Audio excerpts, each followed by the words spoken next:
Hello there, Price of Reason here with a Quantum Leap review. Now, I'm curious if anybody even heard anything I was saying prior to this. How will I know? Anyhow, I was trying to speak earlier, but I think that maybe my microphone was on mute. In any case, this is a late night analysis for the Quantum Leap episode that appeared today, Nomad. It's the season 2 of the Quantum Leap so called sequel series. It's supposed to be the mid season finale. Every episode of this entire series has been bad, but this second season has been especially bad. And I don't think that this episode really helps buck the trend. But we're just going to go over it and talk about it. I realize that a lot of people are sleeping. I didn't do any kind of promotion for this. I just clicked live and went on. So if there is somebody watching, I appreciate it. Let's dig into the episode. The episode starts off. Ben arrives at the pyramids. He's in Egypt.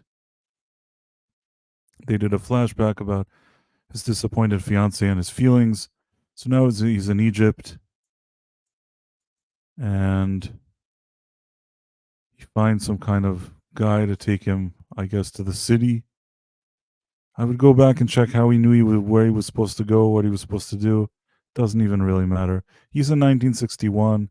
He's on his way to Egypt now. To the city, to Cairo, wherever he is. And that's where he meets Lou Diamond Phillips. I like Lou Diamond Phillips. I suppose that these days he doesn't get as much roles as offered as he used to. He's not 20. Although looks pretty decent for his age, but obviously this is, I guess, the point of time where some people offer you to be on some Quantum Leap show, you take the gig. Although kind of it's not disappointing, but this guy has been legitimately in movies, and I consider him a decent actor. So to see him get caught up in this thing, it's kind of, no, I don't want to say depressing, but you know what I'm saying.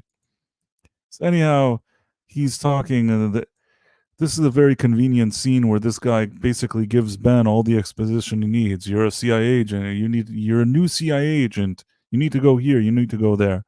Now, I know that in the original series, sometimes that happened with Sam, but I still feel like somehow on this show, uh, they're uh, they're especially using it. There's too many conveniences here. So basically, they tell him, "Oh, there's a plan. There's a traitor that we have to pick up, and there's some lady that's going to lead us to him. We have to bug the place. I don't know what, some kind of spy mission in Egypt." He gives Ben the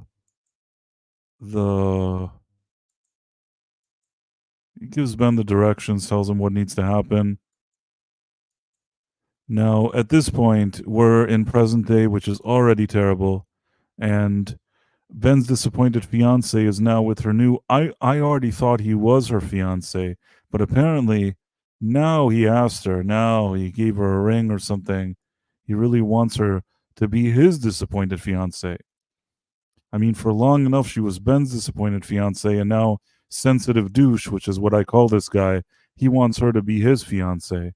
So, if you were looking for a Beverly Hills 90210 type of program, well, you got it.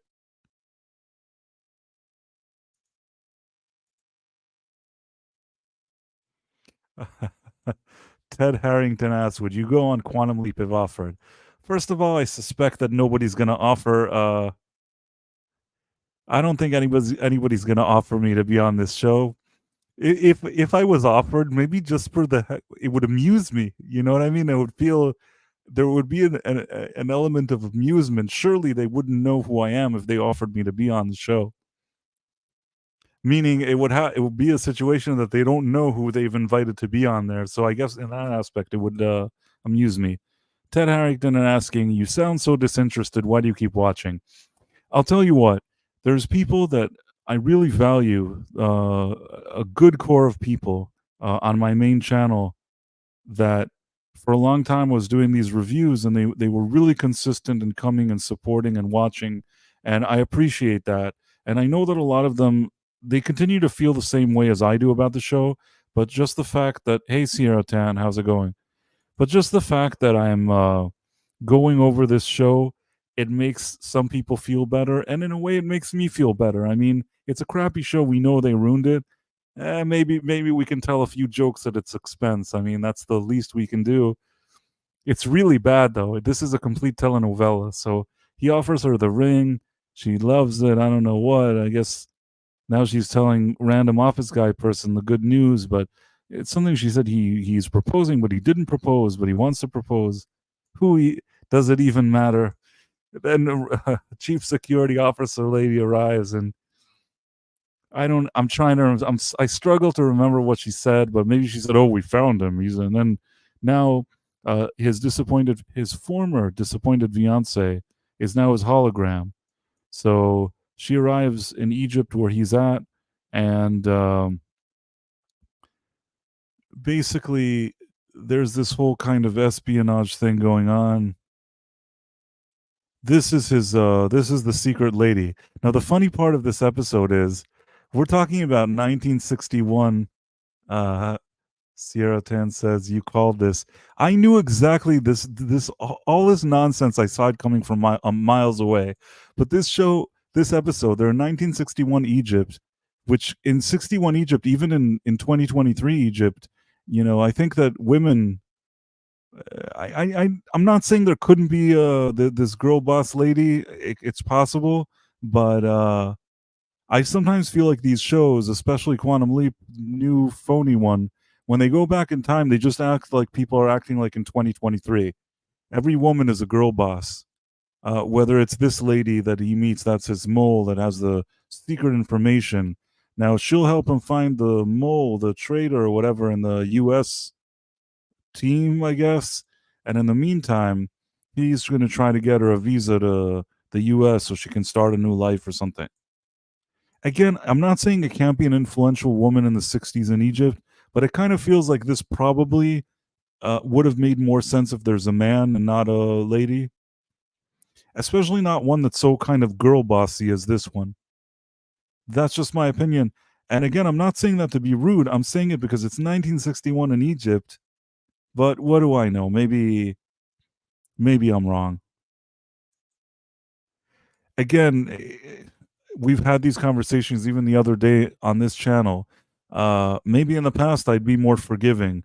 It's just the fact is that at the end, whether it's his hologram, whether it's that other love interest or this lady, he just seems to be surrounded by girl bosses. There isn't even one dude that oh, there's that guy, the guy in the office is the douche. The douche that needs to be, his arm needs to be twisted so that he actually does the right thing. But all the ladies are excellent right out the gate. Jeez, they reach these messages that it's obvious. They reach with these messages that it's obvious. That's what Sierra Tan says. Yes, I agree. It's over the top. Sometimes you have something in moderation. You know what I'm saying? If there was something more in moderation, but this is a show I have little faith in. They've continued to do this over and over again, so it's not like they've built credit with me. Anyhow, they're now saying, "Oh, we can't believe it. People for years thought that this spy called Nomad or whatever, and the name of the spy is was the best male spy ever, but it turns out that it's a woman." And it's like, come on, but that's why I have present day for these two ladies to tell, for these two girl bosses to tell me that the other lady is a girl boss using technology. They've come to that conclusion. That's what we're doing here on this show. I'm sorry, it amused me. So okay, they reveal that she's the best ever. Then he arrives. This is really just it's like they have only a few locations they're filming at, really. He goes back, he tells him the Lou Diamond Phillips that he can find the lady and he has the contact and all this other nonsense. Uh, now here's a twist. Remember that girl boss from the diner that he met her and told her that she has to go to Princeton and become the best physicist ever, and then she does it. Well, basically, she's here now. Is her name Eliza? Can't even remember. Is that the actress Eliza or is that the character? Who cares? One of them is Eliza. It's either the actress or the character, and it doesn't matter really. I'll just go with. I call her Diner Girl, anyways. So that's gonna be her name. So anyhow, Diner Girl is here again, and he reunites with her. Part of the issue I have with this Diner Girl story is he just tells her, I'm Ben." I mean, one time you can show up as sort of this big fatso that weighs 700 pounds. One day you can show up as a 100-year-old man. I'm not saying that she wouldn't be excited. I'm just saying that I don't know. I don't know if she would be excited. I mean, she doesn't see him the way we see him. She each time sees some other, fatso or old man that he went into, apparently. All right. Well, you're all free to make comments, whoever is here, by the way.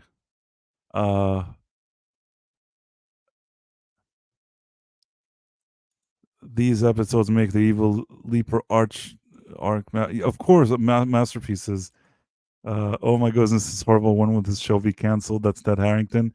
Yeah, I mean, first of all, for the record, I never hated the Evil Leaper. I know even Donald Belisario that created the show, he didn't love it, but I don't think they were terrible, and they spaced them out in a good way, and I thought that they built it up nicely. Not to mention that I think that the actress that played the Evil Leaper, I liked her. Sam and her together had a sort of a good chemistry. This all really helps. I will, if I had to say some kind of minor comment here that's positive, I think I like this actress better than I do the Ben's disappointed fiance. I'm not sure I like her better, but I may like her a little better. I think that she's a little less annoying, but at the same time, it doesn't really help me. She's another girl boss around him. Anyhow, she sees him. Finally, she's like, "Oh, for years I've been telling people, are you Ben? And they didn't know. And now that you said you are, then of course you are." I mean, again, we don't know what this guy looks like. I don't know if I saw a mirror, but she sees a different person every time. It's just not. It doesn't ring true to me, even within the rules of this universe. So then they go back, and then Ben's disappointed fiance realizes that the reason that Ben keeps finding this lady is because they're in love. And it's like, this show is such a piece of crap. Who cares? Who cares if they're in love? I don't want this. Why did we get we had it was bad enough that we had one annoying kind of girl boss relationship love interest lady around him, and instead of getting rid of her, they've created another one. They've doubled down, and they added that stupid sensitive douche actor that's the boyfriend of the new fiance of the disappointed fiance. It's like they didn't learn anything. They didn't learn anything. They just saw the first season. They went for the second season. They said, "Let's do everything we're doing wrong, but let's do even more of it."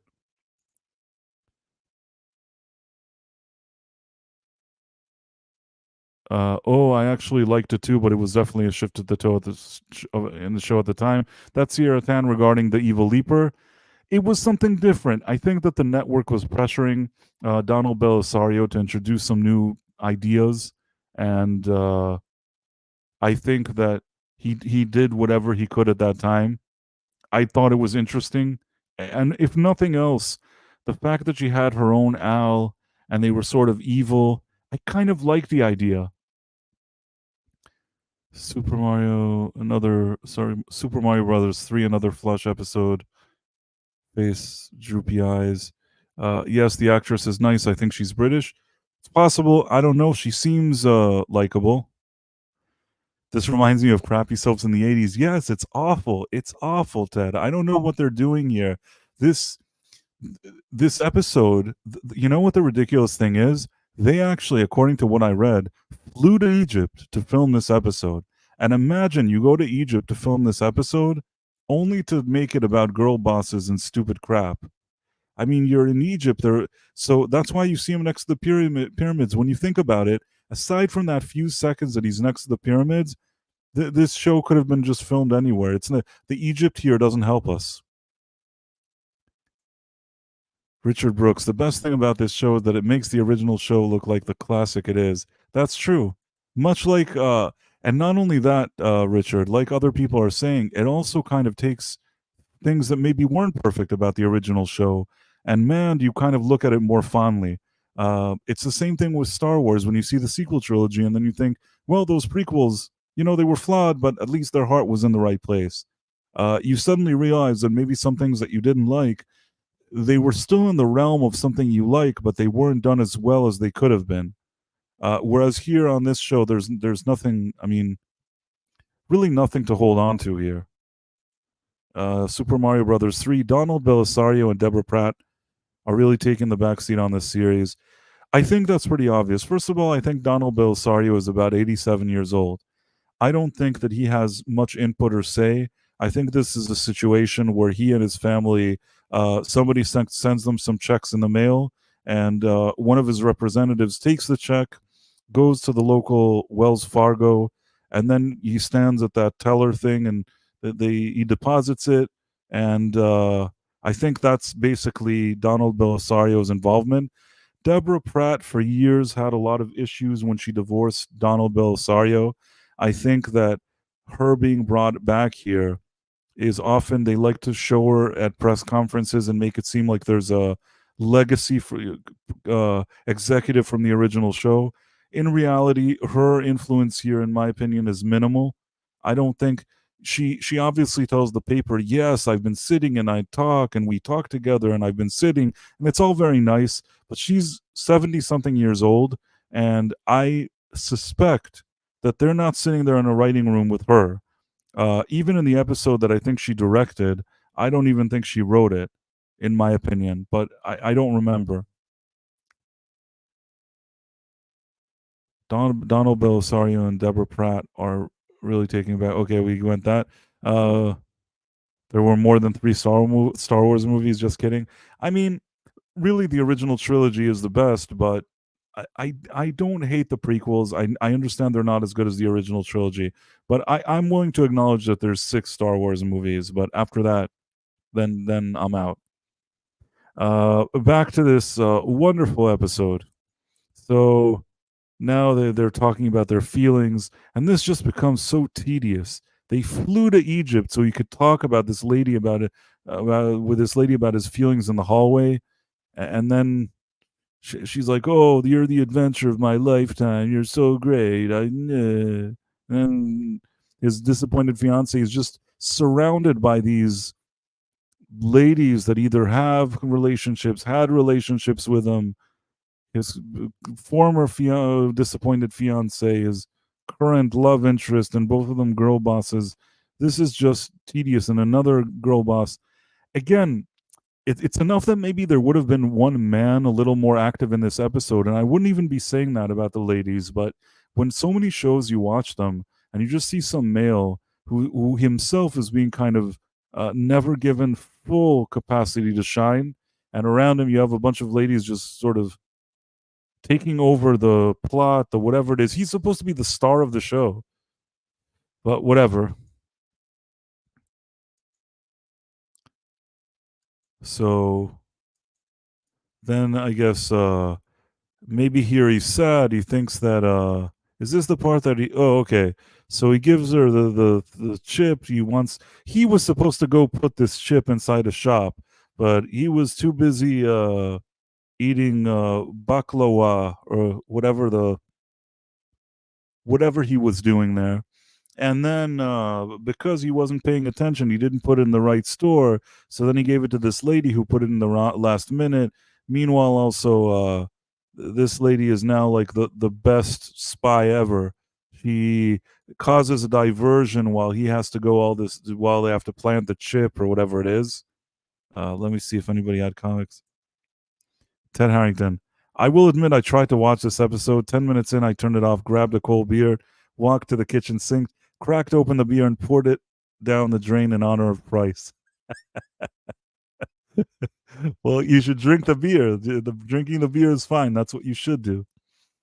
Michael Jackson wanted to be Jar Jar Binks, but he wanted to be in a costume and not CGI, hence why he didn't get the part. Now that would have been strange.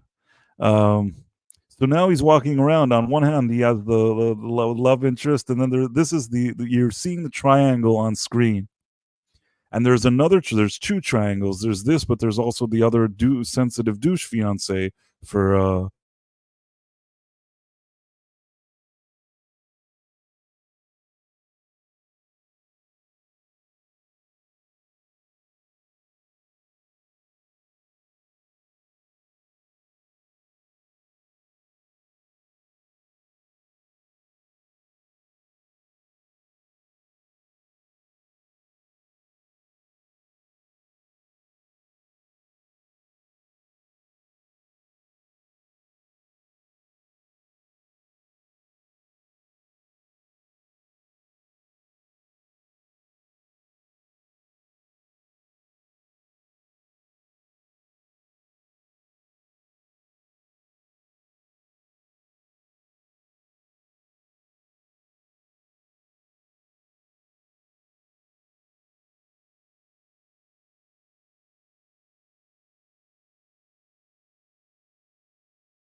hey, wait a second. Something weird happened, and I think I got kicked out of my own stream. Can anybody hear me now?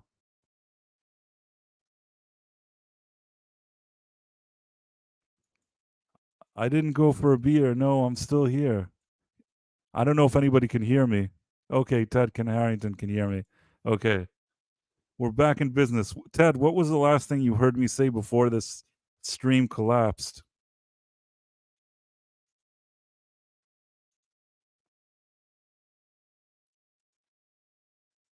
Thanks, Super Mario. But tell me what the last thing you heard was. What was I ranting about before I suddenly disappeared?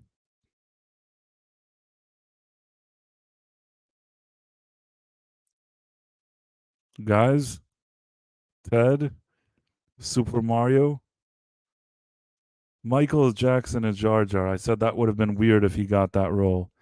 Um, I guess here what was happening is that there's this girl boss lady is unhappy because she thinks he didn't do a good enough job. But this other girl boss, she's like, no, he's the best. He's the best ever.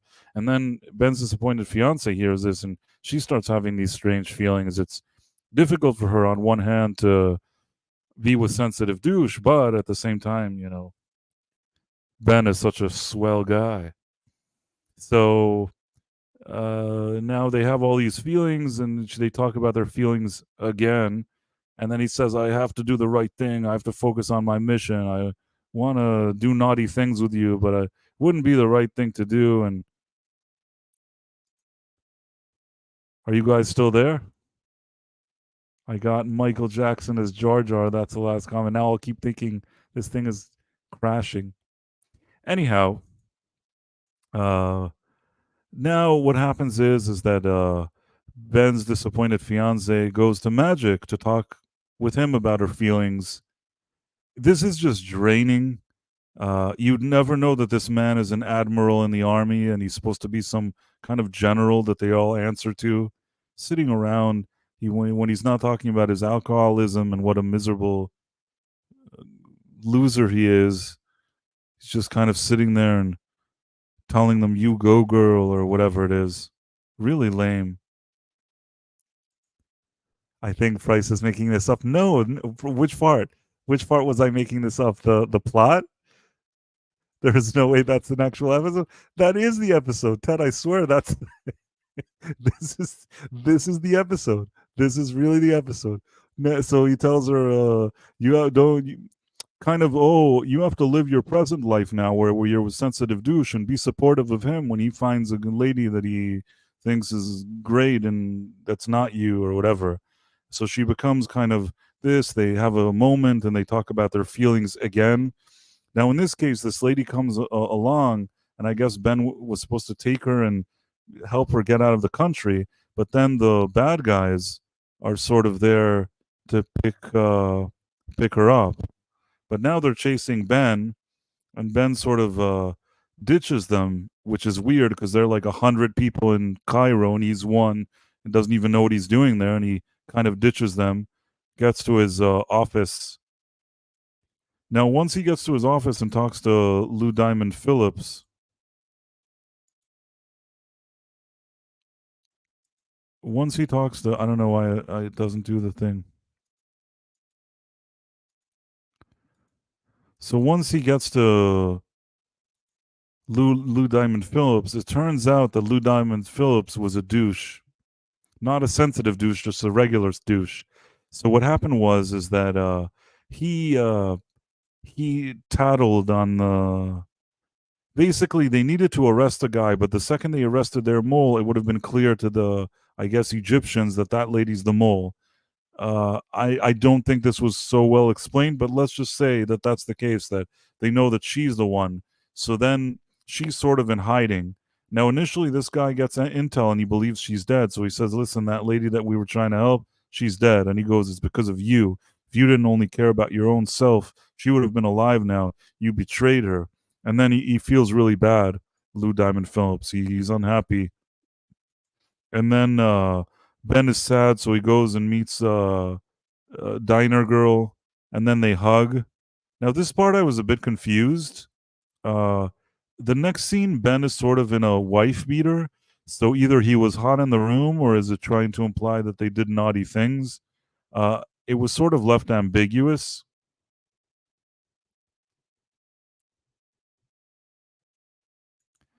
No, this is Ted Harrington. This is really the way the episode is. I don't know what to tell you. This is what happens in it. They keep talking about their feelings the whole episode. So I think that he's in a wife beater because they may have done something naughty, but it's sort of not explained. But now they think that because he failed and he didn't rescue the spy girl that was helping him, that he'll get stuck here forever. And for a second, they're like, well, maybe it's not so bad, you know? Maybe that's what happened to Sam. Of course, they dropped the Sam Memberberry. Maybe that's what happened to Sam Beckett. He just met somebody, or I don't know what. He got stuck somewhere, and just end up living his life there, and it's great. And that's what's going to happen with Ben now. He can spend his time with this lady his lady friend, and he almost kind of feels, yeah, you know what? This isn't bad. I like you. You know, you're a nice, you're a nice lady. I have a wife beater shirt. Then he gets a phone call. Are you guys still here? I want to make sure it didn't. Backyard TARDIS. LOL. If Price came on and said it was a great episode, I would think he's making it up. I mean, I call them as I see them. Next, we have that this guy calls him and he says, "You know what? You know how I told you that the lady that was the mole, the not the one that gave us the info, our inside woman. You know how I said she was dead? Well, it turns out that she may not be so dead after all." So then he's like, "Okay, I'm gonna go find her now." And again, this guy who was like one man in Egypt in a place he doesn't even know where he's at. He's like, avoiding everybody, running away, he's deceiving everybody, and he does this whole thing. He tricks them. They think that they found one thing, and at the end, it's they found something else, and then he not only does the lady that gave him the intelligence get to go away and run off, but this other lady helps him. I think in reality, if all these Egyptians saw this American and this other American lady, doing things to them where they're trying to find a fugitive, I don't think it would have been ended so nicely for these Americans in 1961 Egypt. But what do I know? Let me see some comments. Tomorrow we will have good things to say about Quantum Leap. Yes, tomorrow we have the stream where we're celebrating Quantum Leap, which is Quantum Leap Revisited. There's a really interesting episode that we're going over tomorrow. It's kind of out there. I mean, it's from the original show, but I've always considered it a kind of different type of episode. Ted Harrington, who the heck wrote the episode 13-Year-Old Girls? Probably, yes. Super Mario Brothers 3, Sam is stuck in time. I could see that if he has no guidance from anybody in the future. bring back Sam. You know what? I don't think they should do anything with Sam. Whatever that other show was, they should leave it. There's nothing that they can contribute to the lore or anything. I'd rather just figure that he's stuck in time traveling forever. That makes me feel better than seeing him come to this show.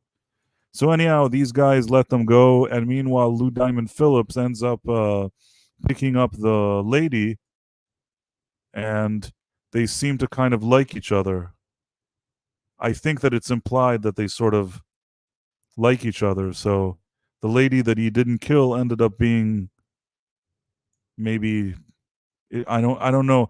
I wasn't listening at this part. I don't know if his disappointed fiance said that they got married later or not, but it seems like they like each other, and that's how that scene ended.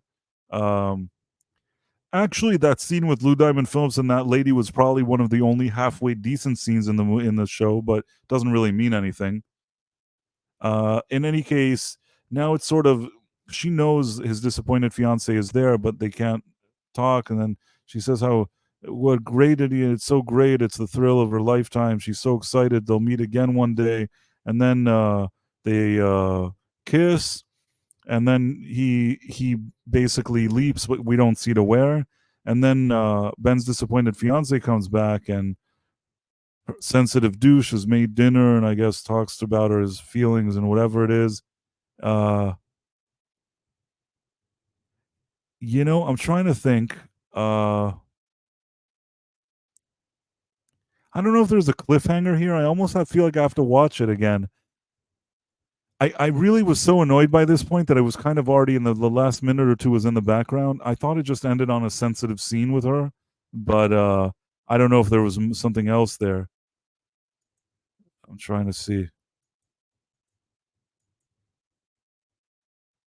He brings her some file here. If somebody watched that last minute, you can tell me what it is.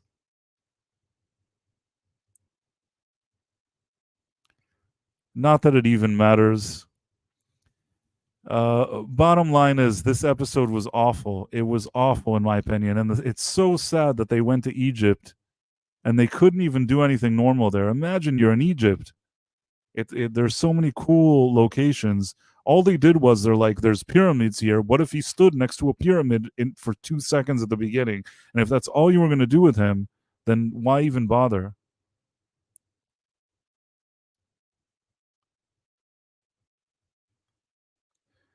Well, that was the show, and I have nothing. I could say I like the location, but there's very little for me to say that I like. It felt so small. They're in Egypt, and it's sort of supposed to feel like a big production, and it couldn't have felt smaller. They're just standing around in hallways talking again about their feelings. The espionage story felt very just lame, and between all the jumping back and forth, the present day, the ladies, the Beverly Hills 90210, the soap opera, you don't even remember what his leap was. It's as if it's insignificant. You feel nothing for that lady. That lady that he's supposed to save. If this show does what it's supposed to do, you're supposed to feel something towards her. You want him to save her because there's something about her that you've also connected with her as a viewer, just as he is supposed to connect with her. But if he's too busy between these two ladies deciding which one is the love of his life, you really never get a feel for the leap itself. And that's the problem with this show that just goes on, and the one that they refuse to fix. And I think that this really, what a waste. They actually sent him to Egypt. Their crew traveled to Egypt for this thing. That's probably like considered an expensive episode for them too. They're like, we're putting all our chips on this one episode. This is our big episode. Now I'm curious. I'm trying to figure out. I'm trying to figure out what was it at the end of that episode that he said to her.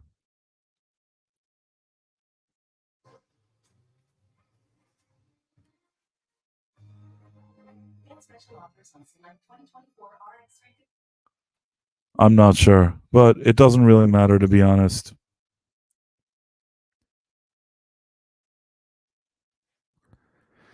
I think we've covered this episode as best as we're going to cover it. I understand that there may have been some kind of strange cliffhanger at the end, but I think I lost interest by those last few minutes. I thought I'd already seen it until the end, and I feel like at 1 minute, like there's some kind of cliffhanger.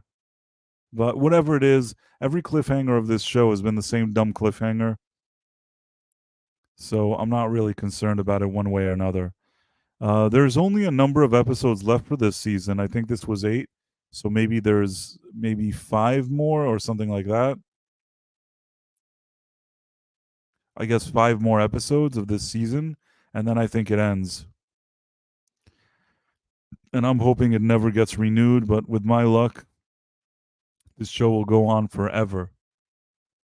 Fan-made Quantum Leap, A Leap to Die For, was better than this show. It had Sam and Al by different actors, Sammy, Joe, and Evan Ziggy.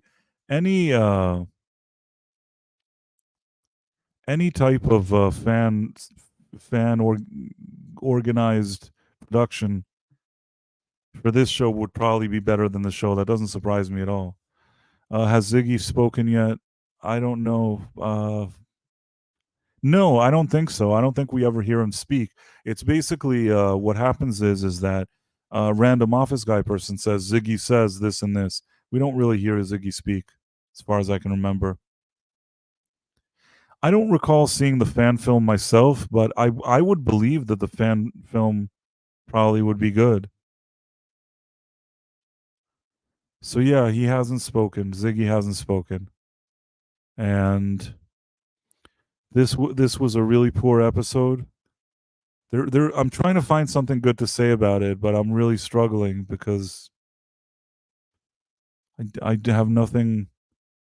I guess I have nothing good to say. It doesn't. Some of the parts of it didn't look like it was on a green screen because he really was in Egypt, but that it just isn't good enough. Super Mario Brothers, you have to see that fan thing. I will try to watch it. It sounds cool. In any case, thank you guys for showing up for a late stream. This is almost like a secret stream. Bobby Deerfield, Deborah Pratt was the voice of Ziggy on their originals. Yes, she was. And they did have a few times that they brought her to say like one sentence at the beginning of an episode here, but they don't even explain that she's the voice of Ziggy or anything. She has made like 2 appearances at the beginning of each season where she says like a sentence in that tone of voice. Anyhow, I thank you guys. This was nice. Anybody that showed up, whether it's on YouTube or on Rumble, I really appreciate it. This was just I don't even know how you knew I was streaming. It's just I did it from 1 minute to the next. I didn't write it anywhere. There's probably I didn't even know notifications would go out. So the fact that you showed up, I really appreciate it. I did my best to watch this. This is my official response. And once they put on another episode, I guess we'll deal with that one. If anybody has anything to say, you can say it now. Otherwise, let me just go through things. Ted Harrington, thanks for showing up. Sierra Tan, Super Mario Brothers 3, Richard Brooks. We got Backyard TARDIS, and we got Bobby Deerfield. We have Joshua Calkins, and we have Sierra Tan, but for some reason, did I already say her? If I didn't, I said it twice. Anyhow, this is really cool. Good luck with the next episode. Thanks. I'll go back and watch. Thanks. Watch your show, not the show. That's fine, and that's even better. Better to watch my analysis. You didn't miss anything. I've explained everything in this episode. I don't think it'll be a more pleasant watch if you actually watch the real episode. I think that what I did was it looked more, at least it's sort of like a group therapy session. Good night, Super Mario Brothers 3. Good night to everybody. This is great. I'm going to sign off now. You all have a great night. Bye.